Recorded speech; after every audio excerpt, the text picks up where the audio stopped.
Lisa Calderon became the latest candidate to throw her hat into the ring for the race for mayor of Denver this week. Calderon is co-chair of the Colorado Latino Forum, and in her announcement, she made housing a priority.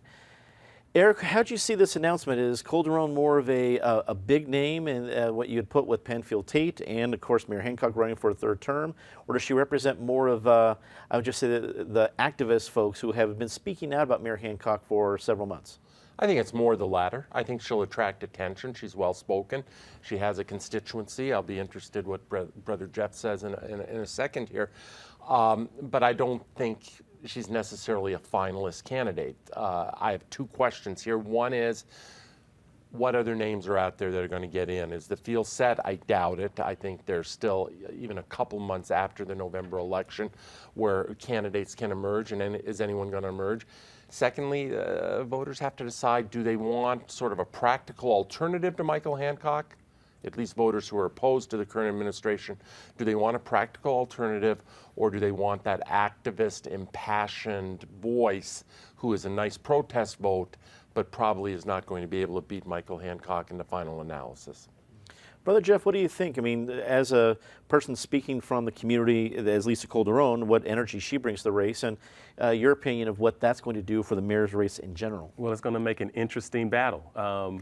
Mayor Michael Hancock had almost a free pass last time. We want to see if he's got some ring rust, if he's ready to debate some issues, because people are considering joining the race. The field is not set. Lisa Calderon has history on her side in terms of those who may want to see woman leadership. She just received her PhD. I just want to just throw that in. But there's a lot of individuals that are not happy. That vote is going to be split out in several different ways. Penfield Tate is by no means unprepared, unfunded, unqualified. So I think the one who's nervous is Mayor Michael Hancock, and the rest of us can grab some popcorn, watch this play out, but it's going to be a great mayoral campaign season. I think popcorn next spring is indeed on the menu. I think you're right.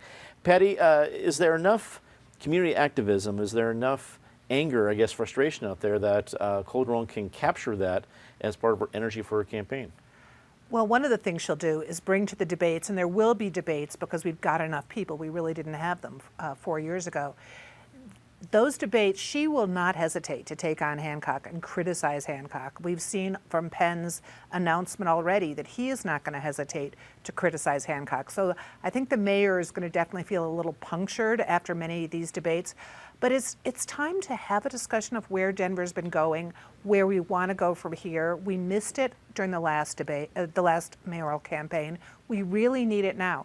She is certainly not the last person to enter the race. I know of one for sure who will be coming in after the November ballot. You know, the November 6th election is taking all the oxygen. No one works at Westward. Well, this person has a chance, which no one from Westward would. But someone is coming, someone will enter, and I think there could be others too. Remember, Hickenlooper didn't announce until January, the year he ran. So we need a discussion of what's going on in the city, and thanks to people like Lisa and Penn Tate, Kaylin Heffernan, we are going to get these debates. David, wrap it up for us. What does this mean for the mayor's race? Under conventional wisdom of the way politics used to be, you'd say it's almost now a two-person race between Hancock, if you like the way things are, and Tate, if you want change, but you also want someone who's very competent and experienced and is going to know how to do the job on day one and has a proven record of success. But you know, and you under that thinking, you dismiss Lisa Calderon and say, oh, well, you know, name in the newspapers a lot, has a motivated and very angry but kind of narrow base, very good at flying off the handle and making charges which don't necessarily stick, and so you would think she would have not that much of a chance. But in response to people who would discount her chance of victory, I would just say President Donald Trump.